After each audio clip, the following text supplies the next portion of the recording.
part of the reason that we've had to sort of do this strike is that, again, there's really no other option for us. We just cannot continue going the way that we have been. Well, when you're doing the work of, that 10 clinicians are supposed to do, you're doing it on your own, it's too much. A lot of us have panels of patients who are up in the hundreds, and it's really just an impossible situation to be in. So when we say that the strike is a last resort, it really, really is.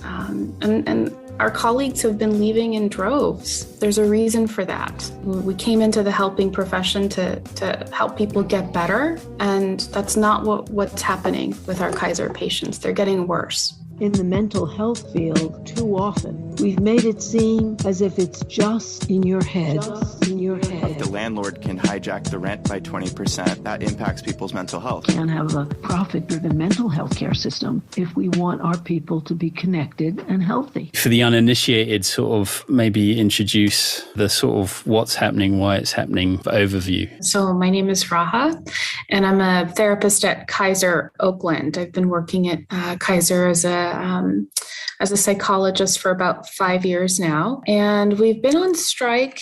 It's been about, this is Monday. It's our third week of being on strike.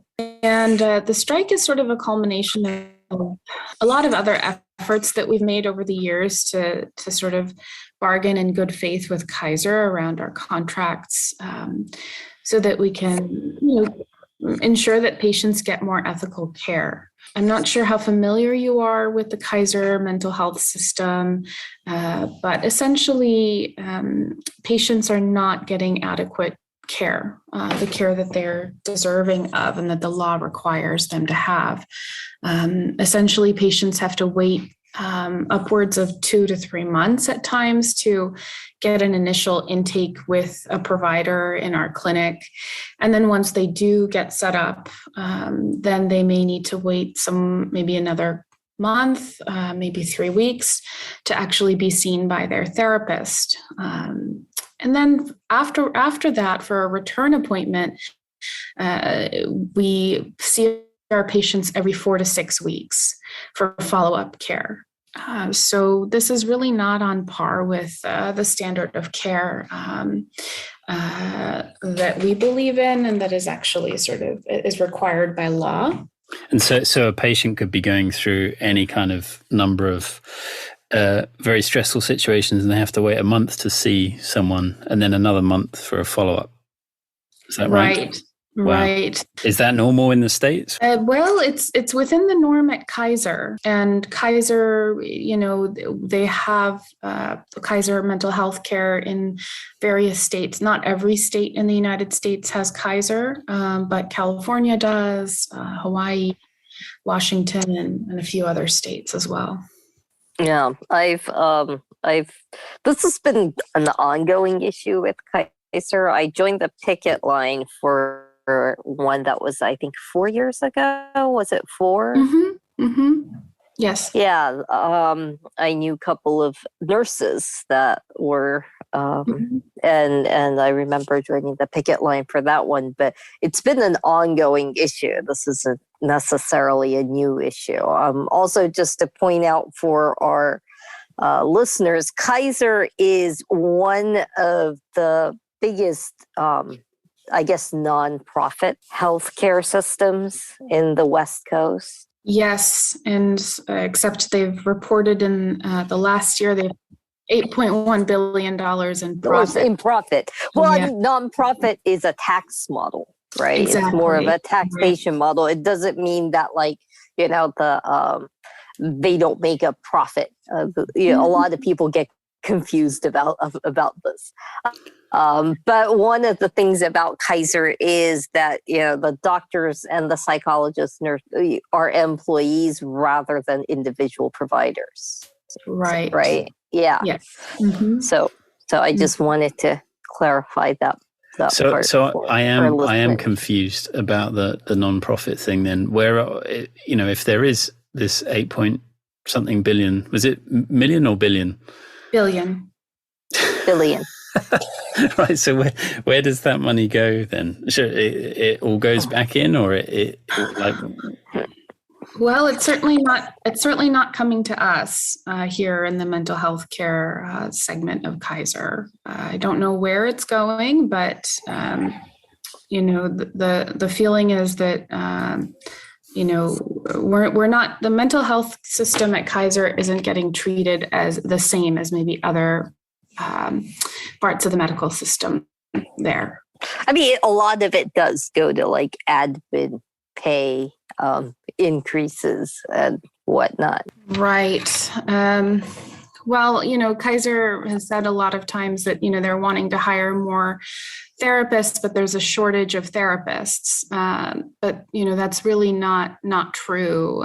The problem is that therapists don't want to work for Kaiser because Kaiser has such a bad reputation. So, that's a big issue here. In the last year, the number of providers who have left Kaiser has doubled. So they're bleeding out therapists as we speak, and it's because of this issue around the work conditions and the fact that the therapists are not able to provide the standard of care to their patients, which is a moral injury to us and leads to quite a lot of burnout as well. Mm-hmm. And so the more people that leave, the more the workload gets piled up on those remaining, I assume. Exactly. Yeah. Is there a number, like how many mental health practitioners work for Kaiser? Well, I don't know the total, but I do know that there's about 2,000 of us in Northern California who are currently on strike. So is this North and Southern California, or is it just North for the time being? Just Northern California. Northern and Southern California Kaisers are separate. They have separate bargaining teams. So that's why we don't generally go on strikes at the same time. However, gotcha. Hawaii actually today started their own open-ended strike, the Kaiser therapists in Hawaii, for similar reasons as to ours. Is it so? I'm guessing this involves the psychologists and the therapists. Is there anything going on with the psychiatric nurses? Are they part of the strike? Not part of the strike? Do you know? So no, they're in a different union than the therapists. So the folks who are on strike are psychologists like myself, master's level clinicians, social workers. Okay. And the psychiatrists are not in this strike at all. They're sort of in a different league than we are. I mean, they have similar problems though as we do. I mean, similarly but it's easier for psychiatrists because maybe patients don't need to be seen as regularly as they need with to be seen in therapy. Right. Right. But yeah, our patients are, come to us very frustrated, upset, angry, and when we tell them that we can't see them for another month, and what we can offer them is a group option. Not every group fits every person. Group therapy isn't for everyone. So we spend quite a bit of our time in sessions talking about that, about the system, and also about, about their anger about what's going on. So treatment ends up being even less effective because of that. So, and this has been a problem for a very long time. This is not new, but I will say it's gotten worse since the pandemic because more and more people are coming out for care. More and more people are needing mental health care, and their problems have gotten much more intense. We're seeing a lot more trauma patients, a lot more patients with anxiety, agoraphobia, things that maybe we weren't seeing as much of before. Right. Yeah, absolutely. The pandemic did not do a lot of service to the mental health conditions of a lot of people. Like you say, this is a sort of twofold strike, right? It's better working conditions for you, and it's improved patient care as well. I understand that there is a strike fund now. Is it that people should sort of donate to the union, or is there sort of independent, are people sort of organizing independently, and sort of, are there like GoFundMe's, or like if people are like, yeah, I want to help out, like, is there a particular place or places? So each clinic has their own GoFundMe set up that, folks can donate to. However, NUHW, which is our union, has also created their own fund.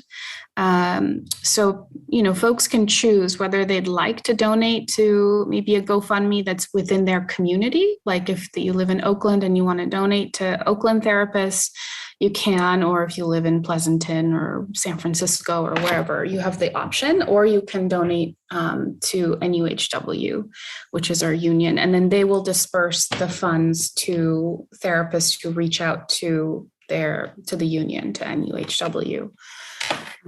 But the funding has really helped us to stay on the strike. I know for our clinic alone, 12 people have been able to stay on strike for the third week that otherwise would have had to return to work, because, the Bay Area is very expensive, and, we're going without pay for some time, and there's no end to it. We're not sure when Kaiser is going to agree to come back to the bargaining table and present us with in good faith, give us a chance to sort of come to a conclusion with this contract.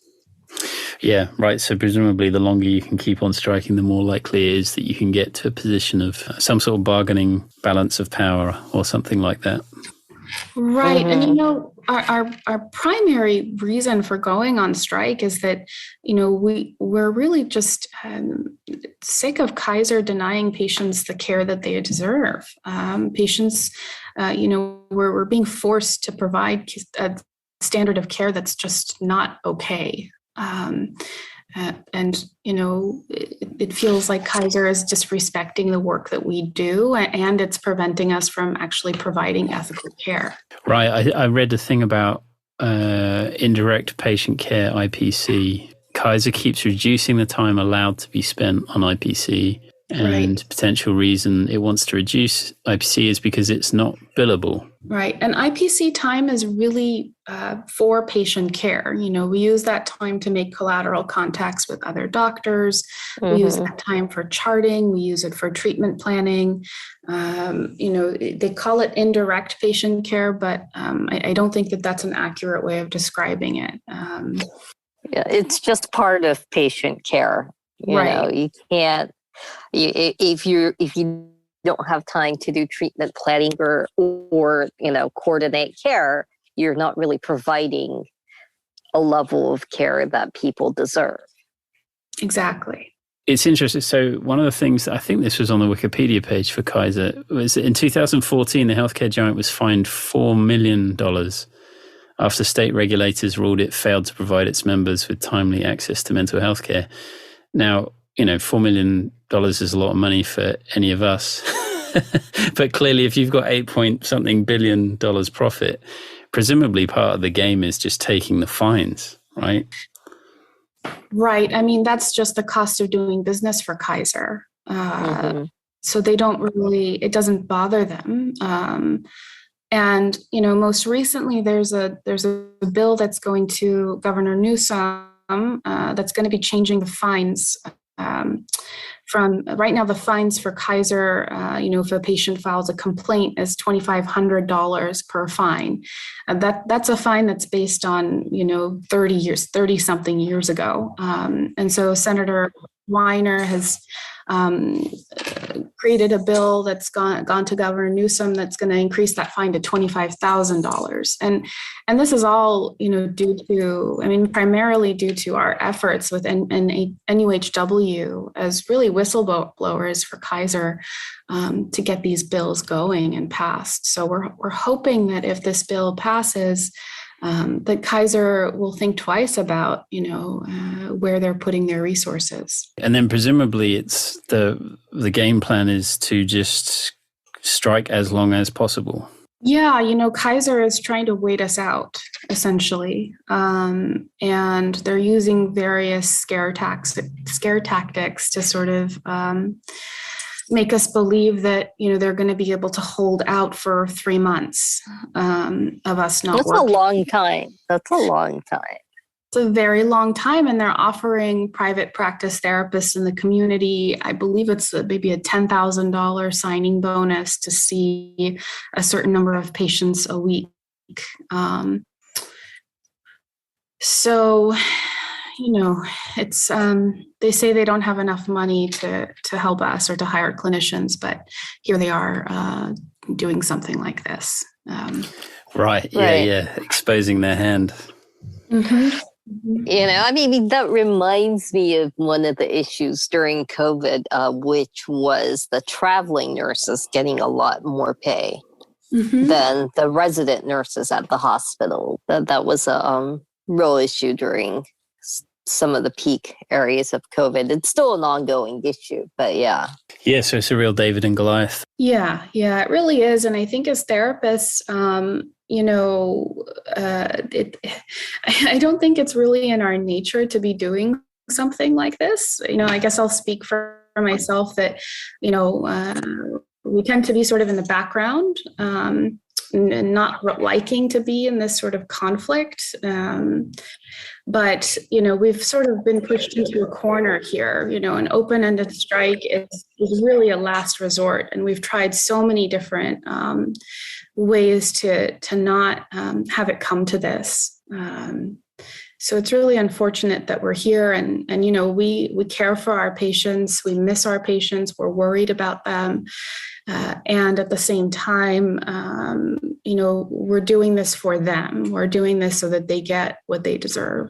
They get the standard of care that they deserve and that the law requires them to have. And Kaiser's media team has sort of in various ways tried to guilt trip us into going back to work by saying that, we're giving up on our patients and we're, putting them in a bad position. When really, it's the system, it's the Kaiser system that's failing patients, not us. If you could diagnose Kaiser with something from the DSM, what would it be? Narcissistic personality disorder, borderline. Oh, that's a very loaded question. Psychopath, Somewhere in that cluster. That cluster. Yeah, it's just standard psychopathy. Run of the mill. Run of the mill. I mean, they could probably use some DBT therapy for sure. Yeah, definitely. I mean, it's also, the same argument that gets leveled at teachers and nurses striking. Right. But, if you guys go on strike, that you are neglecting caring for your students and your patients. But, ultimately, these positions are caretaking positions, but they're also not volunteer positions. People spend time in school, especially with therapy, the years of internship and all the costs associated with, graduate school. There is a significant portion of therapists who are carrying very heavy student loan burdens, right? In addition to, all these other issues, and ultimately also, being overburdened with clients and patients ultimately degrade safety and care for the patient. Right. And so, the therapists right now on strike are taking a really big sacrifice. A lot of us have big student loans we're needing to pay back. And the folks who really need funds right now are those who are most marginalized already and who've made even more sacrifices because of that to be in this profession. So, that's why the funds are so vital right now. This is the biggest mental health strike in history. So we're hoping that people in the public really can understand the sacrifices that are being made and also, find a way to kind of share this news with folks and donate if they can. Absolutely. Good luck with the strike. And, I hope to see some real concessions from Kaiser, because what happens in the North does also impact the South, right? It does. Yeah. Mm-hmm. Yeah, we're hoping that this will be a wave of other Kaisers and other regions to sort of demand the same things, and we're sort of setting the setting the stage and kind of the protocol for how to be successful, hopefully for other regions as well, if they decide to go on a similar strike. Right, and that's the thing they'll be scared about as well, right? Is that it then opens up the horizon of possibility for other places. So Exactly. the management must be very concentrated on trying to make this not work. So yeah, anyone donating money is helping push back the bullies. A bully is a great word for what's happening right now.